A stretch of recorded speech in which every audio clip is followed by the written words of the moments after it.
Welcome into SEC Primetime Live here on the Voice of College Football. Andrew Miller joined by Tucker Harlan here on a Wednesday evening. Josh not able to make it tonight, so you get the two of us, which as you did 2 weeks ago. And we had a great time doing the show, so glad to be back and doing it once again. And we have to start off with coaching search season because that's what's happening right now. We're getting into the thick of it. There's so much news surrounding the SEC. Obviously, none bigger than the fact that Tony Vitello is clearly terrified of the monster that Brian O'Connor is about to build at Mississippi State. The Diamond Dogs are going to take over the first program in the SEC that cared about baseball, made sure we're caring about baseball once again, and we ran Tony Vitello right off because he recognizes Brian O'Connor is about to take over SEC baseball once again. Yeah, he's absolutely terrified of Brian O'Connor, correct. Yes, Tony Vitello did take off for San Francisco. It's a bit of a trend with Tennessee. People involved in the Tennessee athletic department leaving for California, I've noticed. This goes back about 16 years or so with a certain coach that happens to live in Oxford, Mississippi right now. But no, I'm glad for Tony that he's getting a chance to do that. This is a huge gamble by the San Francisco Giants, if we're being completely honest. That's a college coach going to MLB, which has never happened before. All of us said it would not happen just because of the magnitude of the step it is to go from college baseball to MLB. Like you see it in NBA and you see it in the NFL. It's never been done up until today. Good for Tony. Hope he has a long, successful managerial career in Major League Baseball. I don't want him to get fired and inevitably take Dave Van Horn's job at Arkansas when he inevitably retires in 3 or 4 years because he has not been able to take Arkansas to the promised land. That's kind of the sentiment I have right now. And the coaching search is on for Tennessee. Danny White said he is looking for a baseball coach earlier today outside of the program. Now, there are some prime candidates within the program. They're going for Kurt Schilling, right? That's what the reports are. Yeah. Yes. But there is one in particular within the program, and Josh Elander, who's been thrown around in some coaching searches in the past, that I think will get some attention from White in this search, and certainly has the endorsement of both current and former players. So, yes, coaching search season is upon us in October for a baseball coach. It's truly unprecedented. Tennessee just loves to make history for all the wrong reasons. I don't think it's their fault necessarily. It just kind of happens. You know, you have this. You had Shiano Sunday. You had Lane Kiffin leaving in the middle of the night in 2009. You had the famous Bud Ford picture taken that night as well. So, yeah, man, it's crazy how this stuff keeps happening. But it does. Nico taking off right before the spring game. It's wild for sure. Such is life in Knoxville, Tennessee. Yeah. And Tennessee's not even the only baseball team with the news. Obviously, like Florida, Kevin O'Sullivan taking a leave of absence there. And I don't know the situation. Hope it's nothing. Obviously, it's serious enough he's stepping away. Hope the best for him. But, yeah, kind of crazy with SEC baseball. I would look, I think if you guys are smart, Elander's the move. Yeah. Right. I mean, that was a name that popped up for State's coaching search right away at the beginning. And State, as we'll talk about with a football job in here in a minute, was pretty insistent on getting a sitting power conference coach to step in for the program. And that's why they ultimately go out and make the move for Brian O'Connor. But Elander's a guy that a lot of people have said, like, he'll be a star wherever he gets an opportunity. I feel like that's just a natural move for Tennessee. And you did mention, I saw one of the Tennessee fans on Twitter kind of talking about inevitably, like, Tony's going to be there a couple years. He's going to be Nick Saban in the NFL. And be there a couple years, because it is a weird move, man. That is such a massive jump and very just so different in how that you handle that. And you don't want to see him come back and take over a program elsewhere when he could have kept things rolling in Knoxville. But also, I do say all the Tennessee fans that were posing as San Francisco Giants fans on Twitter and like trying to say we don't want this guy to come coach our team, that was very, very funny. Oh, that is mild activity for them. Right. For ball Twitter, that's nothing. It doesn't end here. The San Francisco Giants fans think they have won. It does not end here. The mind games that Vol Twitter will play with you are never ending. Let's just call that like it is. That is one of the truest statements that has ever been spoken.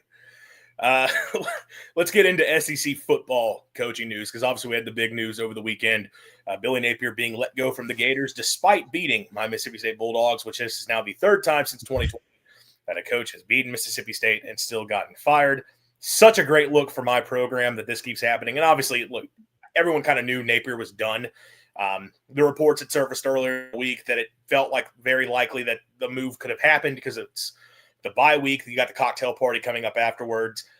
I've heard people say it was basically done after he lost to South Florida, that it was just a matter of when were they going to finally make the move. Napier's tenure comes to an end there, and just a very underwhelming run in Gainesville, where it feels like the recruiting ticks up, gets a lot of talent on the roster, type of talent you could have won a whole lot of games with. And some of the behind-the-scenes stuff with facility upgrades and just more alignment for the program, things that even go back to Urban Meyer when they were winning games, they didn't necessarily have those things in place.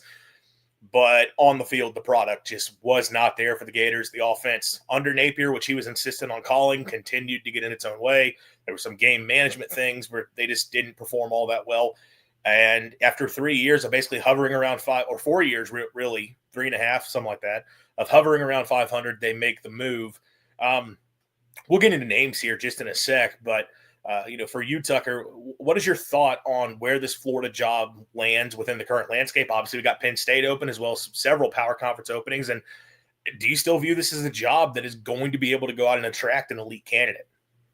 So it's interesting that you say that, because Tennessee was in a similar situation, let's say 5 years ago, where you've been through a certain number of coaches and they just haven't worked out.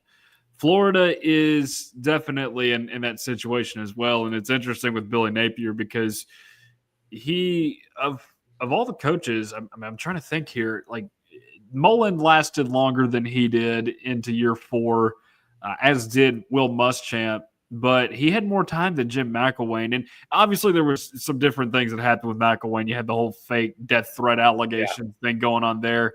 But he at least made it to 2 SEC title games, which is something Billy Napier has never done. So it's kind of interesting that they let it go on this long, just because at least in one of those seasons among those 3 coaches, they had 10 or more wins. So interesting to see it last that long. And I said this too before the season started about Florida and Billy Napier, but their season last season was akin to Tennessee's season in 2019 under Jeremy Pruitt. You get off to a terrible start. You finish strong, you win a bowl game. It's enough to convince your players and to a lesser extent your fans that you might be the guy, and then you just go out and lay an egg the next season. So basically just a repeat of what Tennessee did in 2020. It kind of felt like, without the McDonald's bags, obviously. But no, in the grand scheme of things, Florida is a fascinating job for a couple of different reasons, because their fans will tell you that it is the place to be in the SEC. And as far as talent pools, resources go, they have it very good down there in Florida with the recruiting ground. Multiple big cities there. Obviously, South Florida is a terrific recruiting ground. You see multiple different programs across college football using it. So that is a plus for any coach that goes down there. But the reality is, you look at the tradition at Florida, and I know people said this about Tennessee too, so I'm trying not to be super hypocritical here, but the tradition at Florida pre-1990 is not really there. Like, all of their successes within like a 20-year period, and you take that out, and they're a fine program. Like, I don't think they're anything just phenomenal. I mean, they're certainly not to the level of Tennessee and Alabama historically. So I think that's something that I don't know how much coaches look at. Tradition doesn't mean as much anymore, just on the grand scheme of college football or in college football. So that could be something that is different now than what it was 8 years ago, and whenever Florida has been looking for coaches in the past.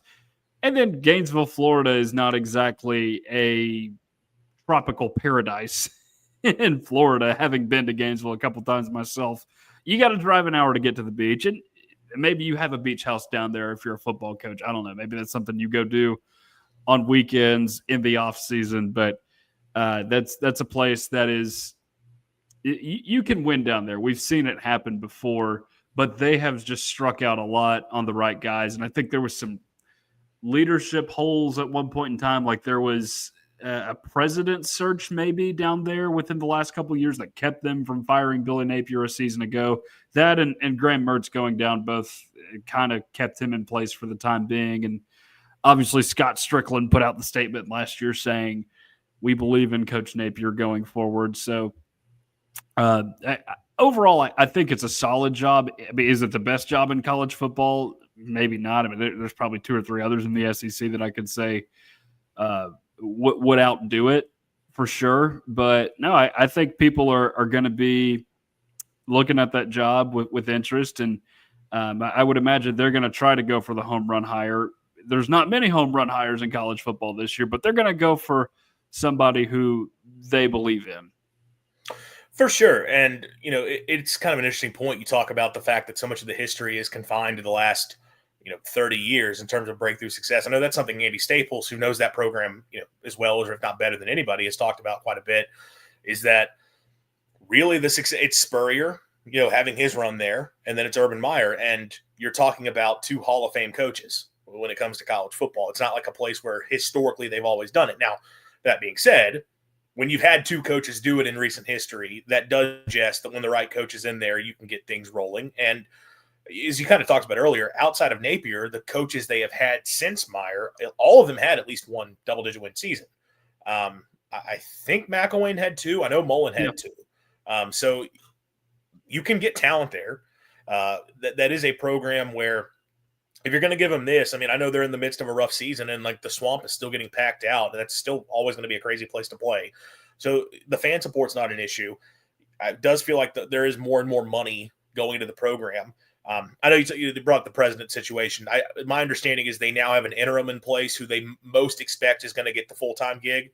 That was based on listening to Split Zone Duo the other day as they were breaking that down. But the leadership thing is interesting. Scott Strickland still being able to make the hire is kind of interesting, given that he's now technically struck out on the last 2 coaches. But there's resources. You're in great proximity to talent, and you've had a history that shows that you can win there. I mean, look, I think it's a very attractive job. I think whether or not you prefer it to Penn State in terms of the top job of the market is going to be a preference thing. I think they're frankly very, very similar in terms of their standing, in terms of what you're expected to achieve there and what can be achieved there. But it's certainly above every other job that's currently open within the SEC. And I do think they will be able to attract some prime candidates. And they're going after prime candidates. The early word is they are pretty locked in that it is only going to be sitting Power 4 head coaches that they are targeting. Now, I guess if they struck out on several, that's when you could start to look at a guy like an Alex Golesh, who's right down the road and walked into your house and beat you earlier in the season. And that's a guy who has the SEC experience. As Tennessee can tell you very well, someone who's very well liked within that program and had a lot of success there and has carried that on as a head coach. He's probably getting a job this year, and I'm sure he would love for it to be at Florida, but at the same time, I was like, Florida wants to go another direction. John Summerall is the guy that everyone is insistent. If he gets an SEC job, he is going to absolutely kill it. But Florida, having just gotten a G5 coach from the state of Louisiana, is going to be iffy about hiring a G5 coach from the state of Louisiana, even though I think that's a dumb mentality to take into coaching searches. I think you can't look at, well, we did this last time, so clearly that's not going to work again. You have to evaluate each coach separately, but they're going big game hunting. We know that for sure. And the name that is at the top of the list, and it's a coach I know Tucker talked a little bit about earlier with his experiences in Knoxville, Lane Kiffin. That is who Florida wants. It's an interesting situation where I think that's who the fans wanted last time. He was kind of the hot name in that coaching search, but at the time, the administration in place was not interested in dealing with Lane's antics, which is understandable. But I think Lane has since shown at Ole Miss that, 1, he can win a lot of football games despite of his antics, and 2, he's probably cooled things down just a little bit. And I'll defer to you first. I certainly have a lot of thoughts on it, having a lot of opinions on Lane, given where he coaches currently, and having a little bit of an understanding of how that's going in Oxford. Do you see a situation? How likely is it that you think Kiffin would leave Ole Miss for Florida in the current state? Well, here's the thing, Andrew. I think Lane Kiffin has matured since his time at Tennessee.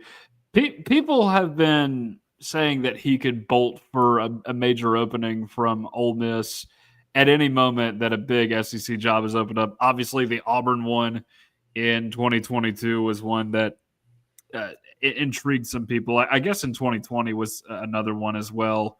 But his name always gets thrown around in these just It was because. mostly Auburn in 22, and that is one where, I mean, they just had the documentary come out where Lane and really his daughter all but confirmed.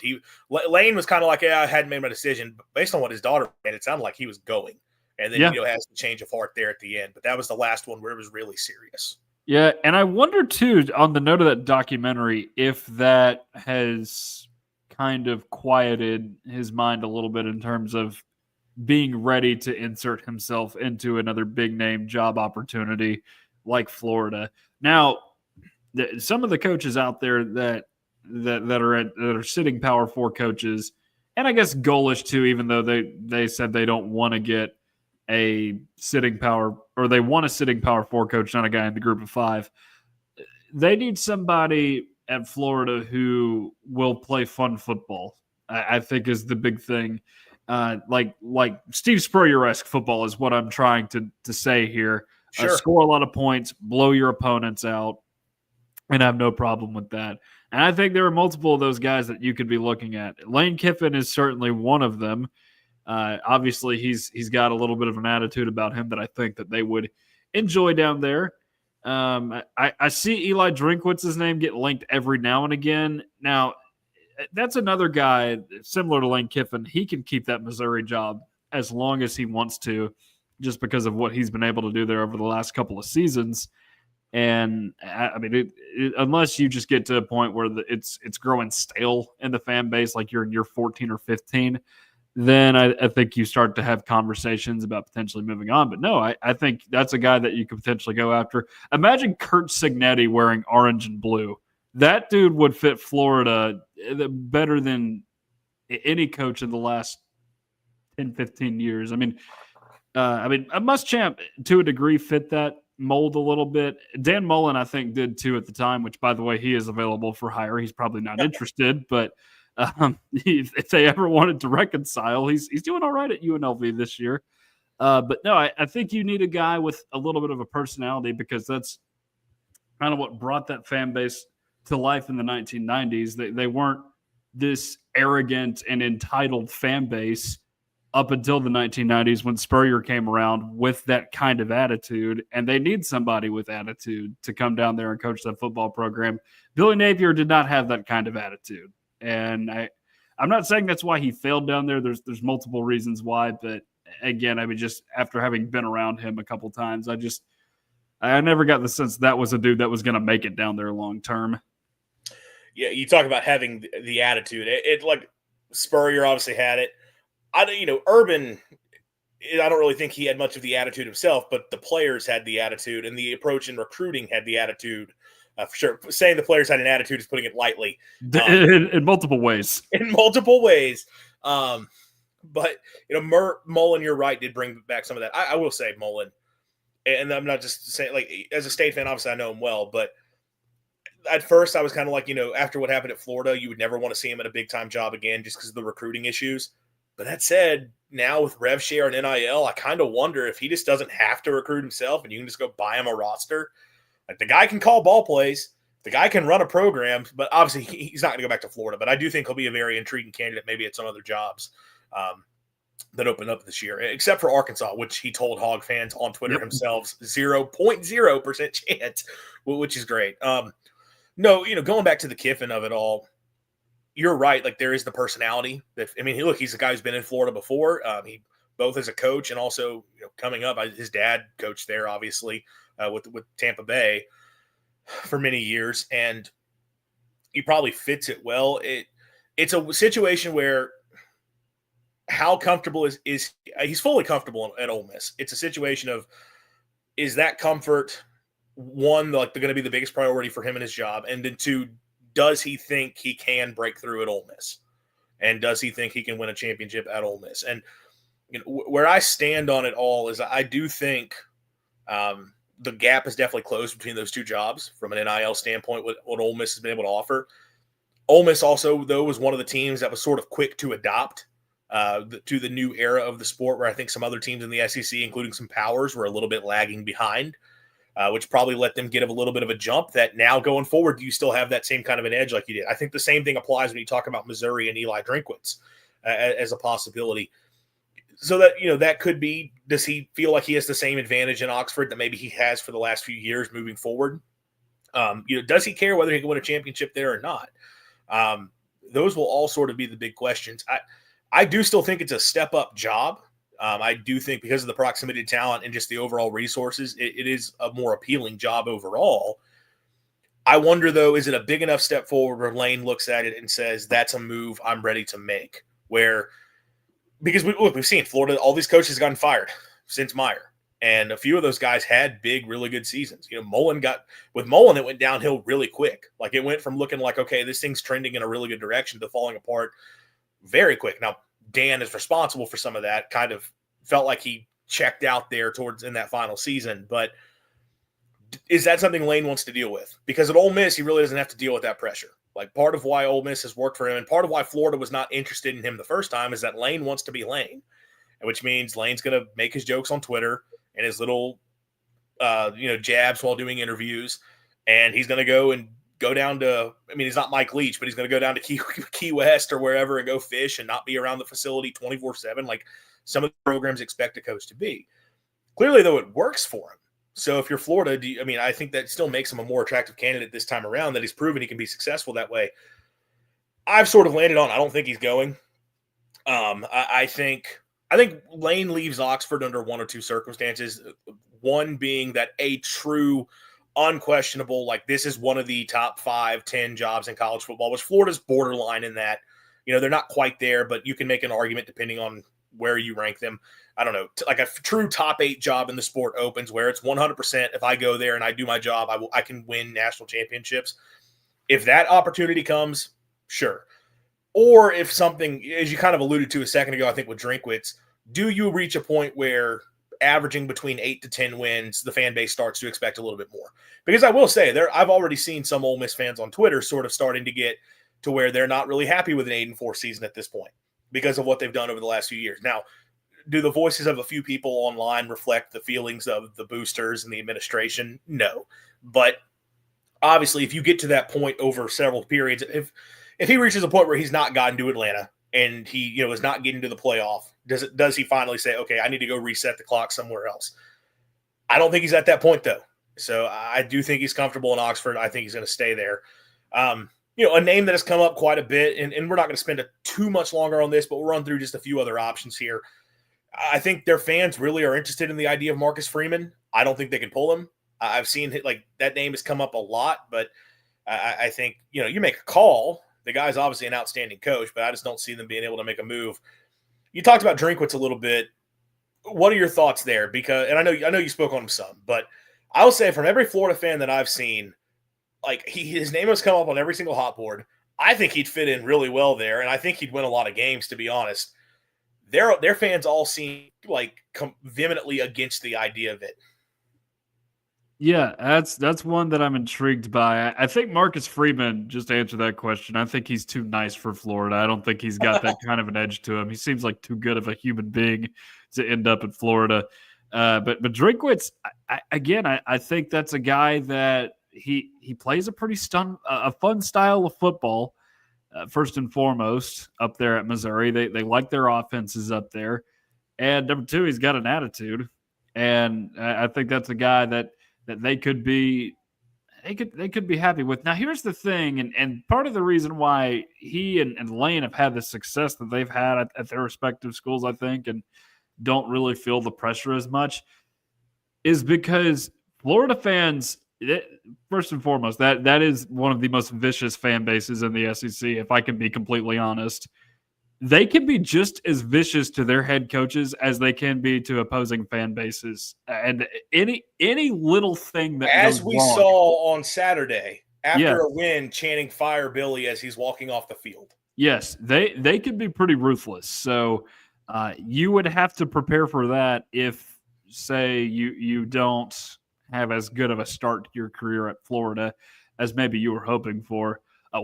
One other thing I did want to bring up about the Florida coaching search, and this is something only a Tennessean could tell you, There are, I believe, 8 head coaches in the University of Florida's history that have either A, worked at the University of Tennessee, or B, lived in the state of Tennessee at some point. It's just a very odd connection. Billy Napier actually being one of them. He's from Cookeville. But there are multiple guys who have had both administrative and coaching ties. Doug Dickey and Bob Woodruff, in particular, are names out there. They're former athletic directors at Tennessee back in the day. Steve Spurrier, he wouldn't like to tell you about it, but he grew up in Johnson City, Tennessee. He is one of us. Ron Zook, I think, tried to steal signs off a fax machine from a restaurant somewhere. I want to say maybe the Sunspot in Knoxville. I'd have to look back into the Lord, but I mean, we could go all the way back to their second ever head coach, George E. Pyle. He was born in Bristol, Tennessee in 1885. He died in Chattanooga. I don't know what it is about Tennessee producing Florida football coaches, but it's a thing. I don't know what that's all about. There you go. I mean, look, I'll say this for Drink. Like I said, I think he'd fit in really well. He's recruited well at Missouri. They've done well in the portal, but also in the high school ranks. They've gotten some really good talent. So, like, that's something that you think translates over. They've been very NIL forward. You talked about, they've been a fun program to watch. And, like, I know he's not like a play caller, but he's made sure he's had coordinators in there that have, like, with the Kirby Moore hires worked out really well for them. Like, that offense has been very exciting. And which I know Drake brings his system. They like the outside zone stuff is a big part of what he wants to do, but he's gotten coaches in there that have been able to execute it well. He's done a good job with staff building over the years. And he's also like won a lot of games and has had a lot of success at Mizzou. And I think he'd be really effective. Like, I understand Florida fans have grown to hate the guy. And like, I kind of get if you've had a coach where it's just the guy's annoyed the crap out of you for multiple years, it's a hard time to want to suddenly have to turn around and cheer for him. But I think he'd be a really good fit there. And I think he'd win a lot of games, but we'll see if they get to him. Just a couple other ones, Jed Fish, Florida alum, got his start in coaching under Spurrier. Definitely would want the job. It sounds like that's a guy who would jump for the opportunity. Has he shown enough at Washington just yet? Maybe not, but he had a very good run at Arizona, recruited pretty well there as well, getting guys like Ted McMillan there to campus. I've really built that program up, and a good offensive mind as well. Brent Key, Georgia Tech, a lot of experience in the state of Florida, coaching with at UCF for a long time. He's doing a dang good job at his alma mater. If nothing else, he's going to get his guys fired up to play, and they're going to run the ball, as he likes to talk about. I will say for him, I mean, they did just sign like the number 21 class in the country, which if you do that at Georgia Tech, that's pretty impressive. So he's got some recruiting chops. And, last name that I'd mention, I mean, James Franklin, do you seriously consider him?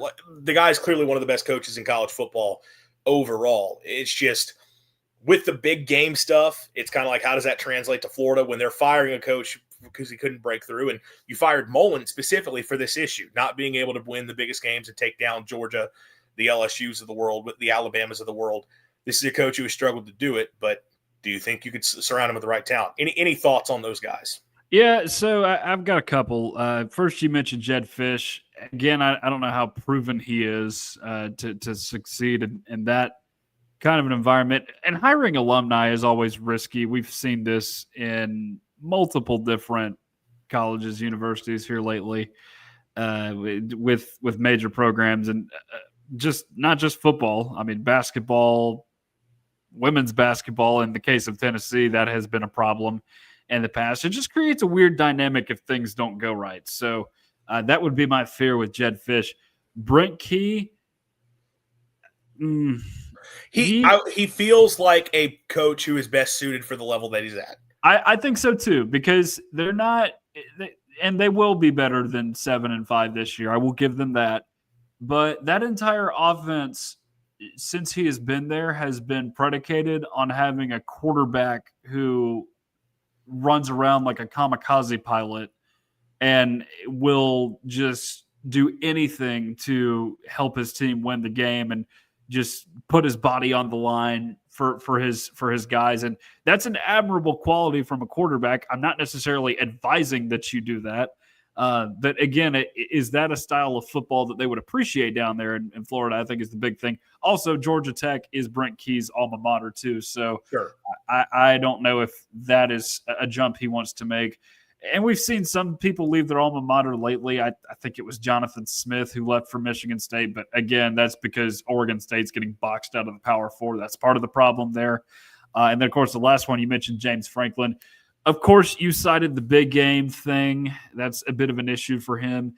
And then the other thing that comes to mind, too, it's just very boring football that he's played, too. I don't think they would enjoy that style of football at Florida.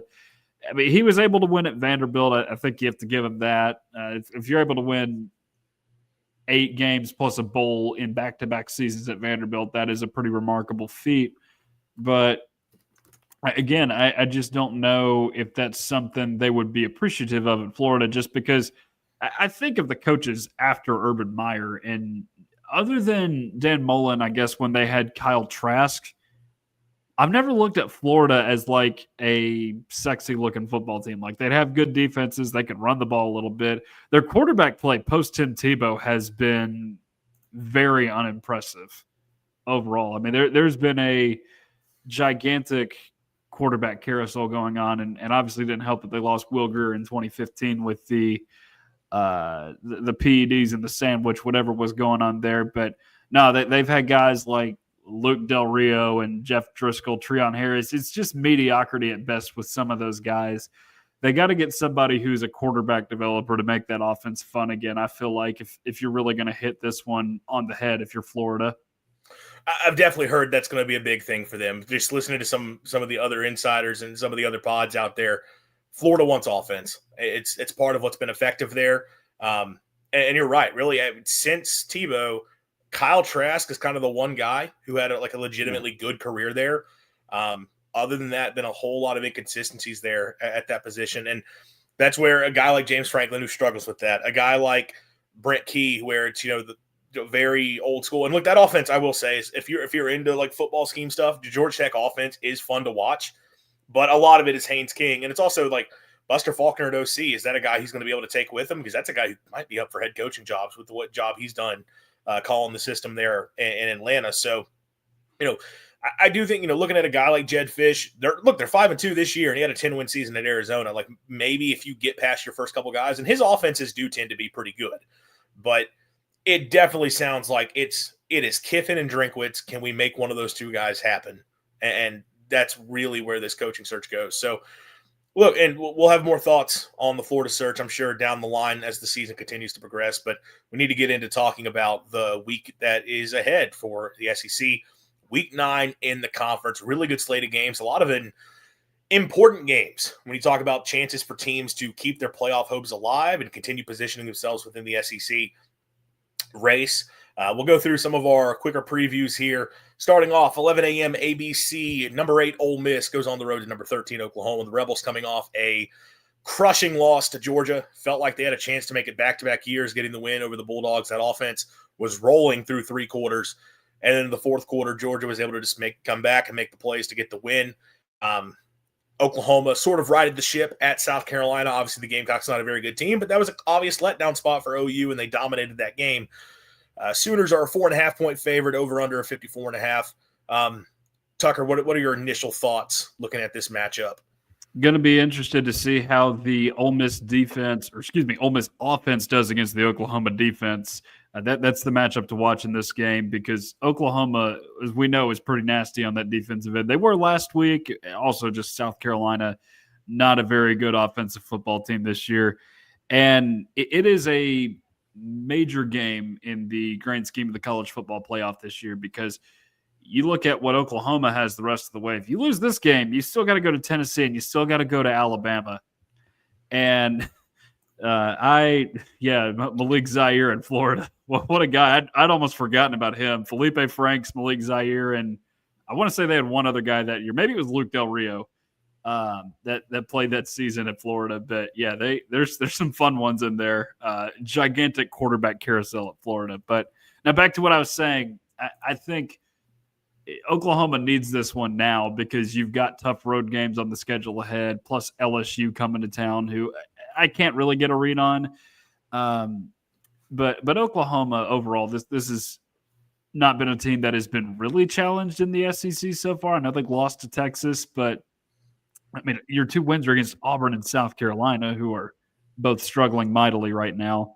And for Ole Miss, if you lose this game, I would say this is not the end of the world, just because you look at what's left on the schedule. You got Florida and South Carolina at home, also the Citadel mixed in there. Mississippi State on the road, I could expect to at least get a little bit interesting, but just the fact that it's an 11 a.m. kickoff takes out some of the juice for that game, I feel like, which is, again, we talked about it in several different shows, but it's a real shame that that game's being played at 11 a.m. local time. But I think it really does come down to how Trinidad Chambliss fares against that Oklahoma defense. Yeah, like you kind of just made one of the big points on this game. What you look ahead for these teams, like this isn't a loser is done for the playoff game, but it's kind of close. Like Oklahoma, especially because, as you mentioned, the schedule ahead, when you've got to still go to Knoxville, you've got to go to Tuscaloosa. I don't know if the Missouri game home or away or not, but it's so they get that game at home. That's good. They host LSU, and LSU's not very good, but the defense, and Oklahoma's offense for all the struggles they had. So, like, it is not an easy slate remaining for the Sooners. And it's kind of like if you lose this game, you're probably going to lose a couple more. And look, I think OU is one of the few teams because of the strength of their schedule. Could they get in at 9-3? Possibly. But if you win this game, it kind of feels like 9-3 is going to be really tough to come by. And then, as you talked about for Ole Miss, are they going to be massive favorites in all the games the rest of the way? I don't know if they'll be a huge favorite in Starkville, but they'll be favored.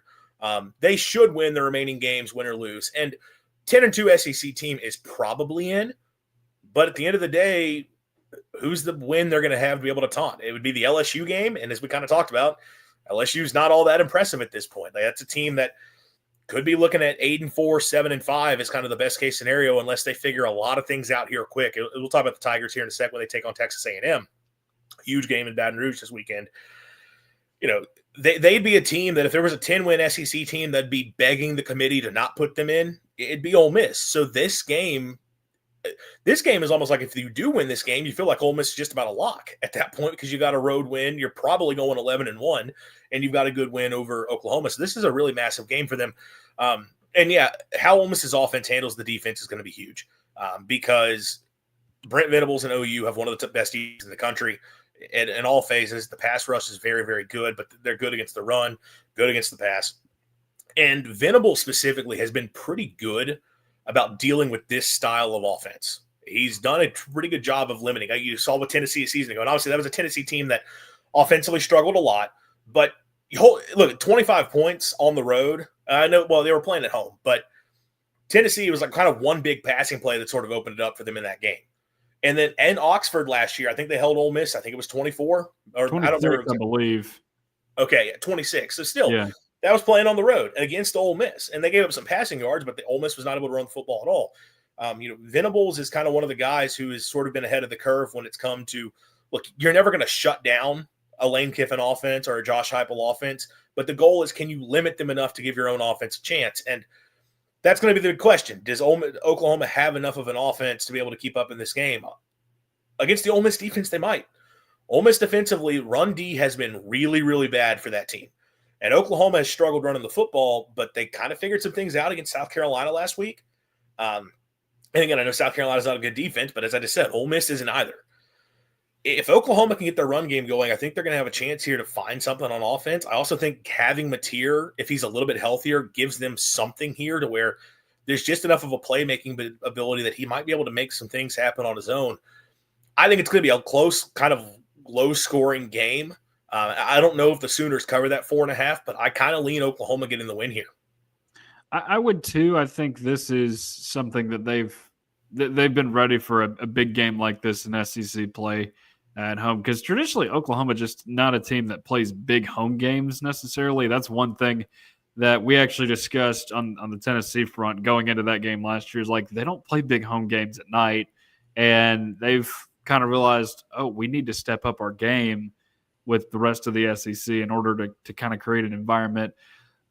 11 a.m. window in the SEC is always kind of tricky, so you could see some weird things happen. Would not surprise me if Ole Miss found a way out just because of that. Sometimes it can get silly early on in the day, but you figure Oklahoma is a game that they have to win in order to feel good about their college football playoff hopes later. And And then one thing too with Napier, it's like how much healthier has he gotten? Sure. Since he came back from the injury. Obviously not 100% against Texas. Would not say he was last week either. And good for Oklahoma for getting the run game going if that's the case. But yeah, Ole Miss overall not a stellar team defensively. So I would think Oklahoma wins the game.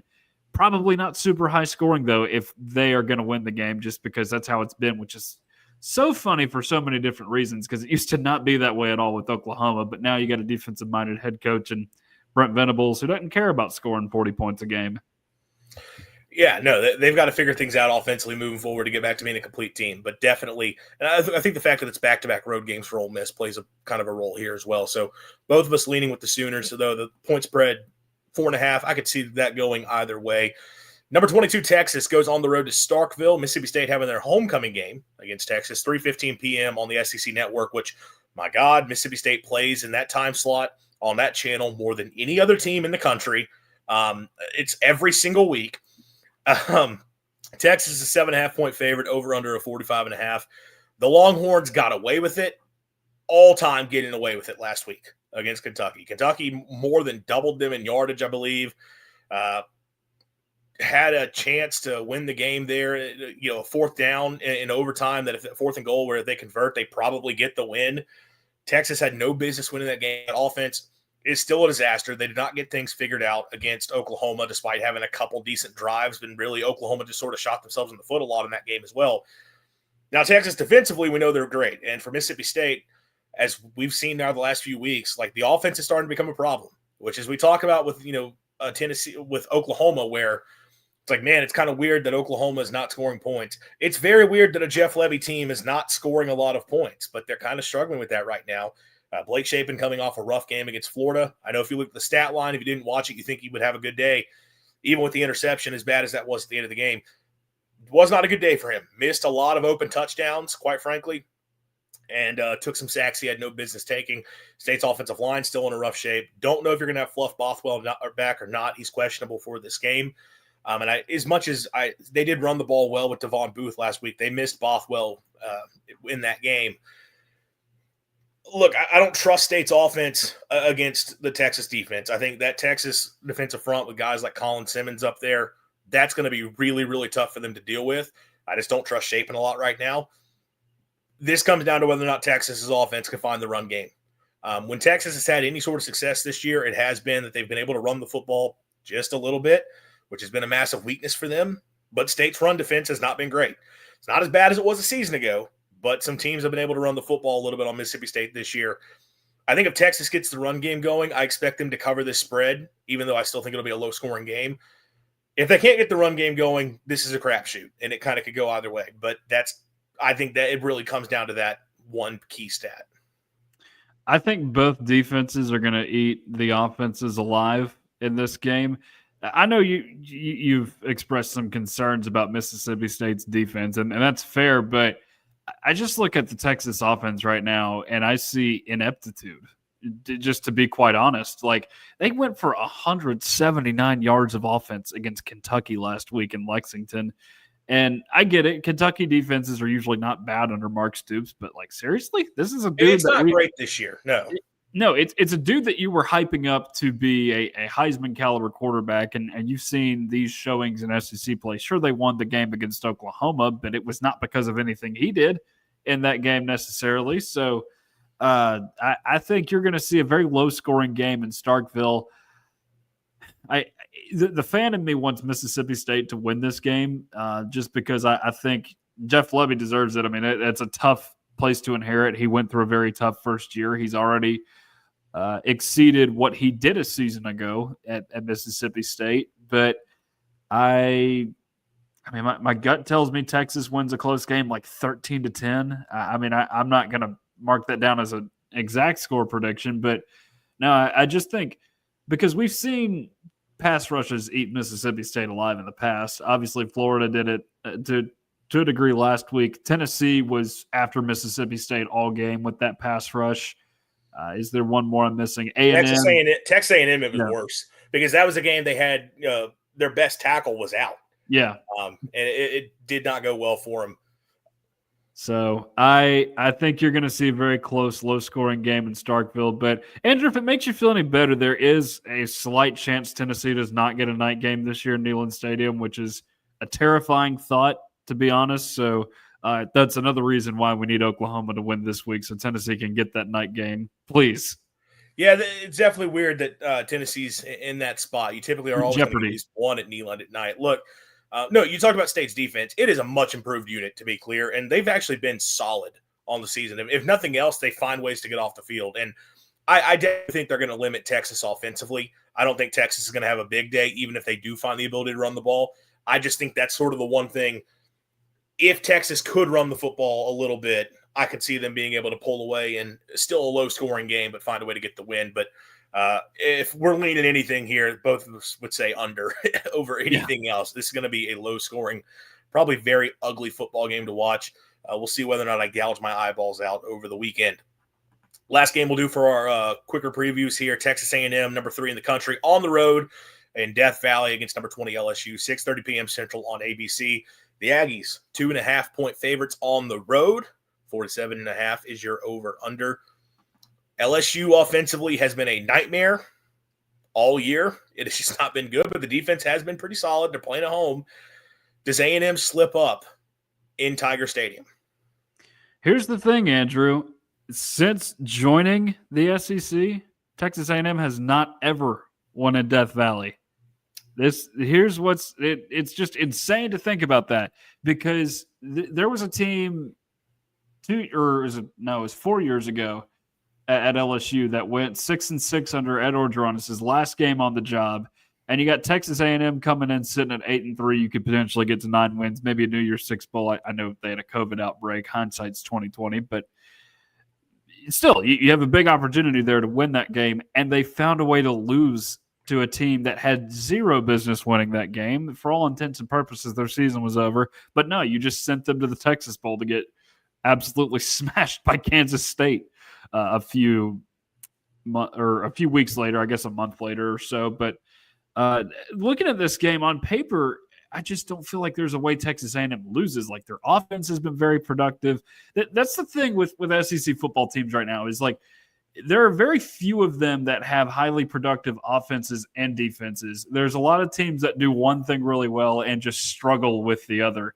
LSU is one of those teams that does one thing very well and struggles with the other. Their defense has been very, very good this season for the most part, but offensively, last week against Vanderbilt, they scored 24 points. That's the most they've scored on a Power 4 opponent all season. Matter of fact, that's the most they've scored on an FBS opponent all season, because the most points they scored in a game so far was, I believe, against Southeastern Louisiana. I think they broke 50 in that game, but man, they have not been good at all on the offensive, and Garrett Nussmeier has been a major disappointment this season. I would think Texas A&M wins that game, but I would not be surprised if LSU does. Yeah, we'll see if some Death Valley magic can come in the Tigers' favor, because you're right. Everything on paper says A&M should be able to win this football game, and just looking at the matchup a little bit here, for as good as LSU's defense has been, they've faced 2 dual-threat quarterbacks over the last few weeks that had competent offensive lines. So Lenore Sellers is not in that conversation because his offensive line is a disaster. Those were Trinidad Chambliss and Diego Pavia. Both of those guys were able to have success, and really both of those guys led pretty solid days for those offenses. Ole Miss didn't have a huge day offensively, but they put up a lot of yards. It was like 480 yards in that game. They just didn't put a ton of points on the board overall. Obviously, Vanderbilt, LSU couldn't get them off the field. And over the last 3 games total, I think, even that includes South Carolina, teams have been able to run on the Tigers a little bit. And I think that plays right into, you have a Texas A&M team that has a dominant offensive line. I know, the top running back is out, but they still have talent in that backfield. And you have a quarterback why am I blanking on his name? Marcel Reed. Marcel Reed, yeah, who's obviously a big threat with his legs. I kind of feel like, I don't think LSU's defense is fraudulent, but I think Texas A&M might be able to find some success there offensively in this game. And I look at the other side, and you kind of talked about this with all these SEC teams that are half teams. Specifically, I put this out on Twitter like going into last week, and I think I talked about it on the show. If somebody told you have to make a preview for an SEC game, I'm not telling you who the teams are. You just have to make a preview for a random SEC game. If you said yeah, this comes down to how a very questionable offensive line holds up against a really good pass rush. There's like a 75% chance that is an adequate description of how a game will play out. Well, what do you know? We have a questionable LSU offensive line against an outstanding Texas A&M pass rush in this game. And I like Garrett Nussmeier a lot. I've said it many times. I thought he played really well against Vanderbilt despite how that game played out. But LSU's O-line, I think they're already down another tackle. They've had issues all year. A&M's got one of the best pass rushes in the country. I think they're going to be able to feast a little bit. So, and that's despite A&M having some issues. Like, I get it. They gave up a ton of points and yards to Arkansas. Arkansas is a lot better of a deep offense than LSU has, and that was also on the road. So I'm with you. I think the Aggies get this done, and if they get it done, man, Brian Kelly, we might be talking about another coaching change very soon. And if you want to talk about resetting the job market, put LSU available. That really throws a wrench in things. Yeah. Yeah, I think that'd be a better job than Florida, just to be completely honest. It'd be better than Penn State. Because here's the thing. It's not like they have exceptionally great coaches down there that have won a lot. Like Les Miles and Ed Orgeron won national championships there. Neither of those guys are stellar coaches. I mean, they hire what I call good, bad football coaches at LSU. They turn them into good, bad football coaches because you have all that talent down there at LSU. Yeah, no, look, if you lose this game to drop to 5-3 on the season, they still have to go to Tuscaloosa. They still have to go to Norman, which that'll probably be an ugly game that could go either way. But we're talking best case scenario, an 8-4 football team. Also, they could lose to Arkansas. Like, they have the Hogs left on the schedule. Like, you could lose to Bobby P. We'll talk about him here in just a few minutes. I think if you lose this game, I would be shocked if Brian Kelly's back next year. So this is a massive game for Texas A&M to kind of solidify their place in the playoff race. I guess if LSU has any hopes of still trying to get back into it, they've got to win this game. They just about have to win out. But there's also hot seat here. Move on to some rapid fire picks. We're not going to spend a ton of time on these games, but we'll go through them pretty quickly here. And I just kind of alluded to it. Auburn at Arkansas, 11:45 a.m. on the SEC Network. The Hogs, despite only winning 2 games on the season, I think to this point, maybe they have 3. I don't remember. 2. They have 2. They are a 1.5-point favorite over the Auburn Tigers. 56.5 is the total. Bobby Petrino going to get this job? I think it's a high possibility. I got to be real. Like, I can't wait to see what Arkansas's offense is able to do against that Auburn defense, because we know the Auburn defense has actually been pretty solid this year, despite what's been another just unbelievably painful start to the season for Auburn.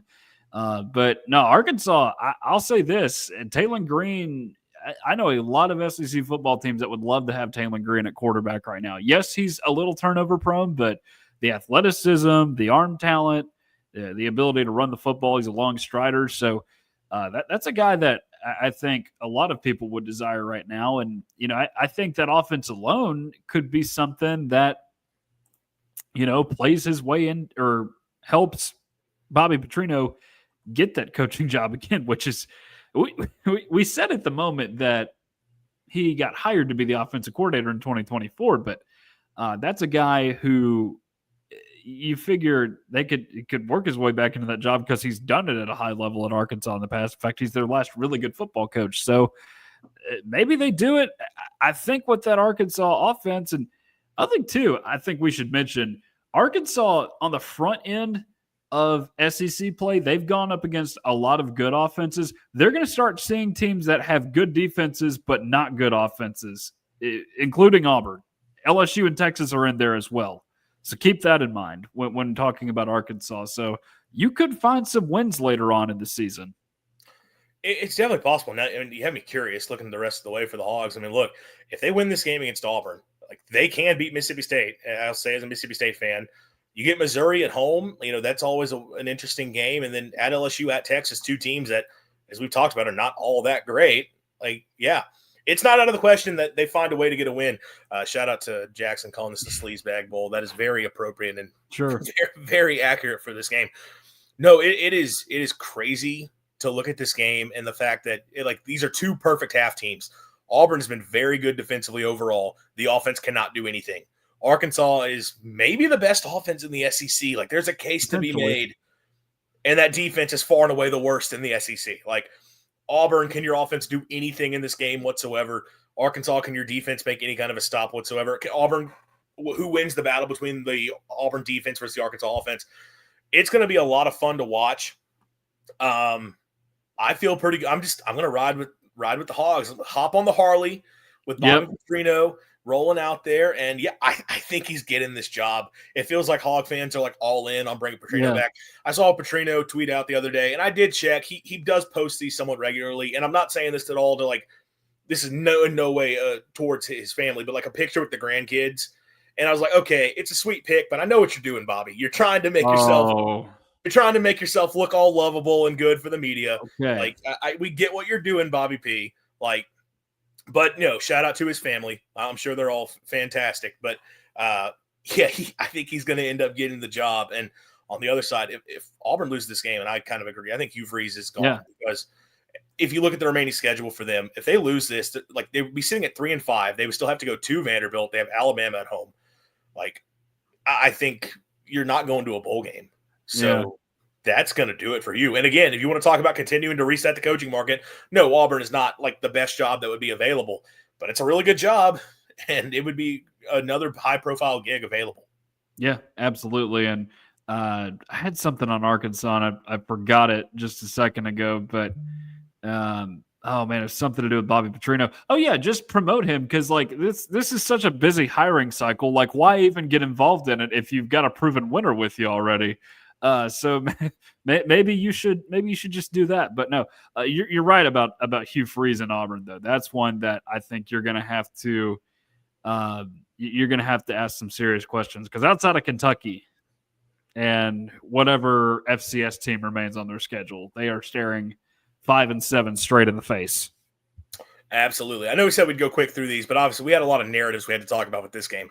These two definitely will not spend time on. Number 4, Alabama at South Carolina, 2:30 p.m. on ABC. The Tide are a 12.5-point favorite, 47.5 overall. What are your thoughts? You got a pick for this game? Yeah, I think Alabama wins, although this is the kind of game that Kalen DeBoer has dropped at Alabama in the past. I don't know if he's a changed man, if he comes out and blows them out in Columbia. Maybe that happens. They're like a very hot basketball team right now. I don't think they're an elite football team at Alabama, but I do think they are one of the hottest teams in the country right now.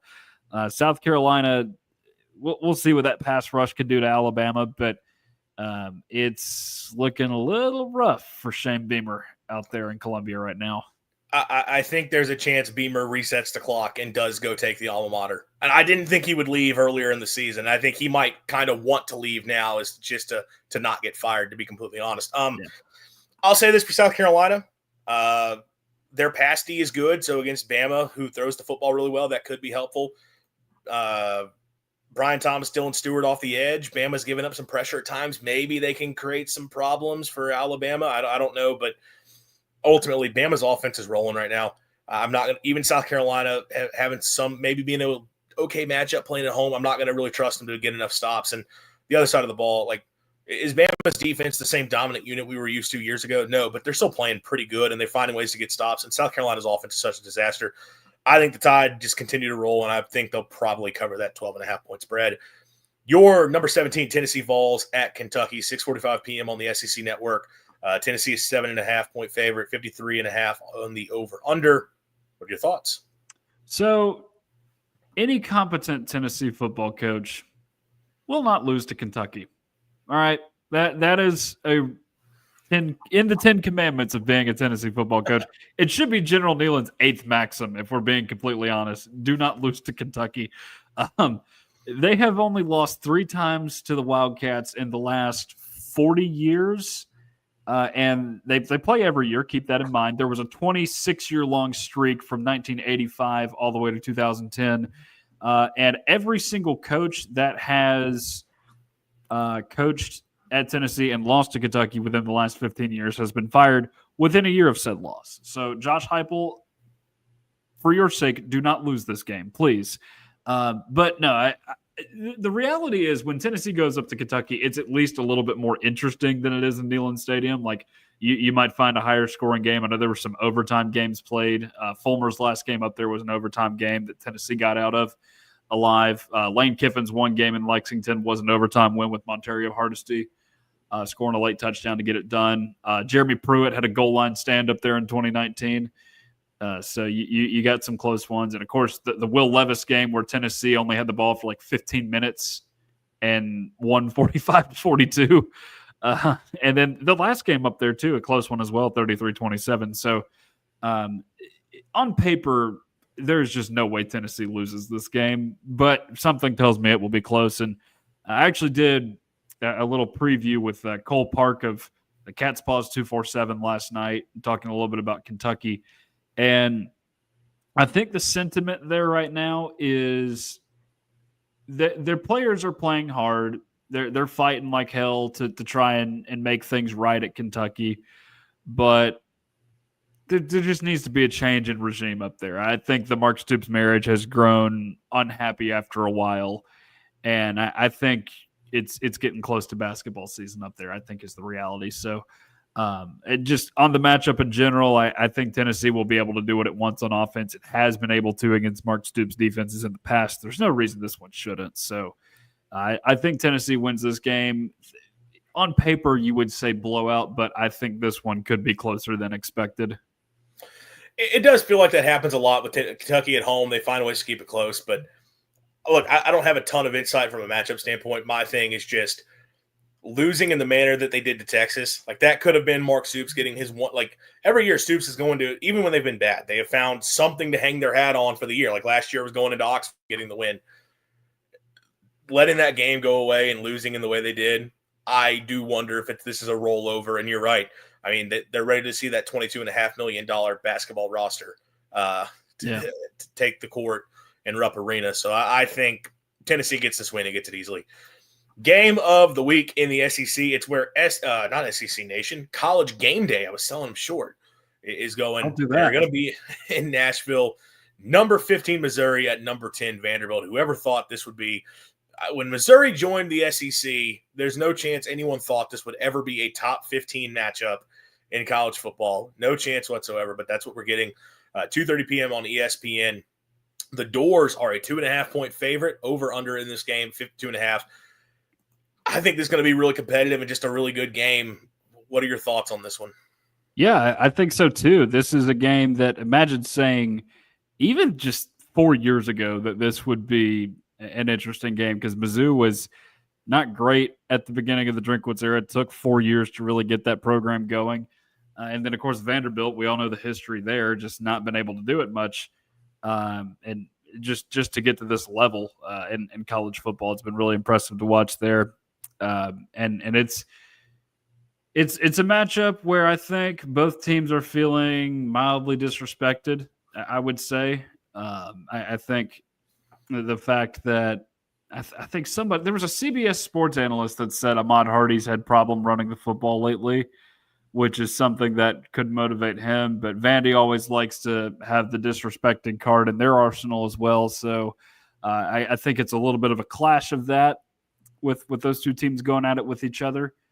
And I think it could be a little bit like last week with LSU, where it's a situation where you got Vandy just churning up all the clock, not doing anything overly complicated with that offense, but just staying steady in their offensive attack. But can Mizzou match that? I know they run the football well. Bo Prapula, I think, is a solid SEC quarterback as well. So this is going to be a fun matchup in Nashville. Definitely the most excitement there has been around Vanderbilt football in who knows how long.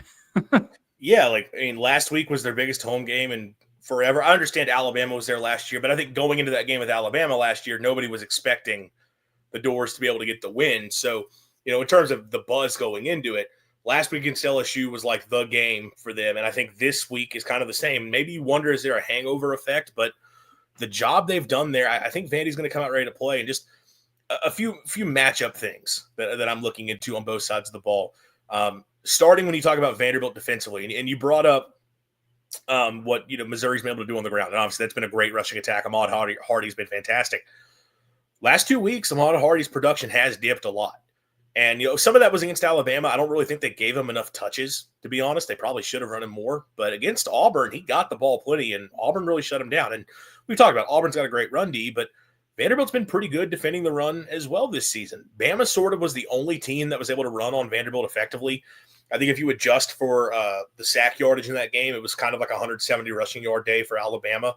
But you also have to wonder, like Alabama in their passing attack, how much of Bama's success running the football on Vanderbilt came back to the fact Vandy was having to defend the pass the way they were because of all the success that Bama had through the air. And I say that because I think the best way to attack Vandy is through the air. Like their passing defense has been susceptible. And you talked about Prabula, and overall for the year, yeah, he's been solid. In SEC play, Bo Prabula is completing 57.9% of his passes, 6.2 yards per attempt, 195 yards, 3 touchdowns to 5 picks. Against conference opponents, it's kind of fallen off for him quite a bit here. And we've sort of seen now for a few games, if you can limit Missouri on the ground and force it to have to be Prabula beating you with his arm, it's not the best for them. And I think Vandy might be able to do that a little bit. And I look at the other side of the ball, and Missouri, like the pass rush is the strength. They get about 3 sacks a game, got some really good players up there up front, especially coming off the edge. Diego Pavia is one of the best quarterbacks when it comes to avoiding sacks. And Vandy also just doesn't give up a lot of them. But Pavia is a guy that can neutralize that in general and then make some plays, whether it be with his legs or finding something downfield. And overall, look, Missouri's been pretty good when it comes to stopping the run.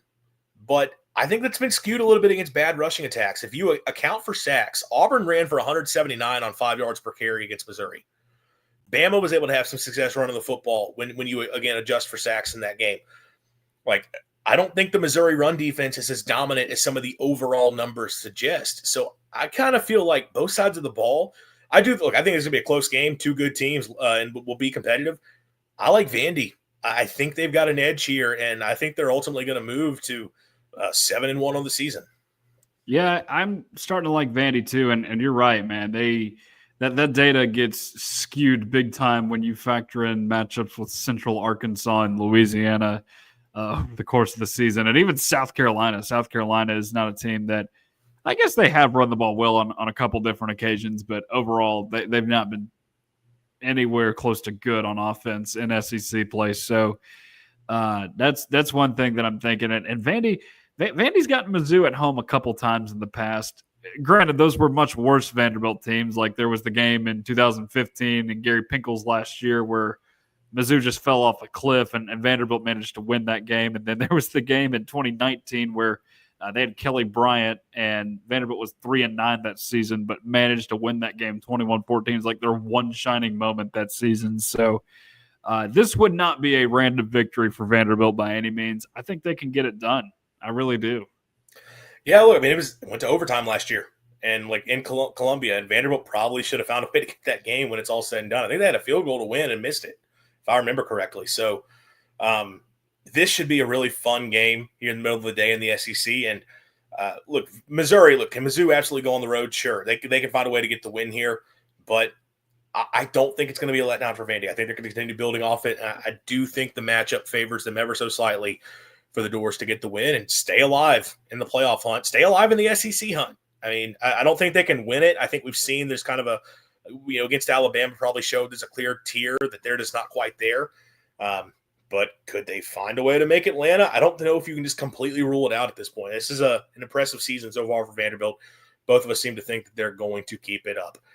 That'll do it for us this evening. A lot of fun going through what should be a great week of games. Also a lot of fun chatting about the Florida job. This is going to be a fun coaching carousel in general. I love the job search stuff. It's some of my favorite stuff to get into. And it looks like, right now we only have like the 2 SEC openings. I think we're going to have more. And I think we could have more just from movement within the conference potentially, if you look at a couple of those potential openings. So this should be a really, really fun, several last weeks, not just for the season race, but also seeing how these jobs shape up.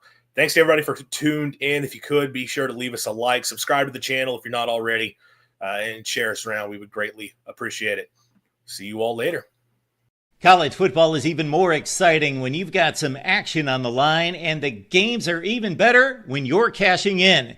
And the Voice of College Football is the place to be to get the greatest value. Start with my picks. 75% against the money line, 58% against the spread, and I've got a 40-plus year track record. 11-0 in the college football playoff for me last year against the money line, 8-3 against the spread. And I'm just the warm-up act. Steve Merrill of Wager Talk is our ace in the hole, show stopper. 7 years with the voice of college football, over 30 years in the industry. Steve gives us analysis on all the big games, but you can't miss Steve's weekly under-the-radar pick. 28-12 against the spread the last 3 years. You also get picks from some of our top analysts here at the Voice of College Football, including Corey Bratta, Matt Zemek, and Steve Dace. Check out those numbers. Become a YouTube or Patreon member for just $99 per month. Go to the main channel on YouTube, click join, and then select a betting tier. Do the same thing on Patreon. Make 2025 a winner now.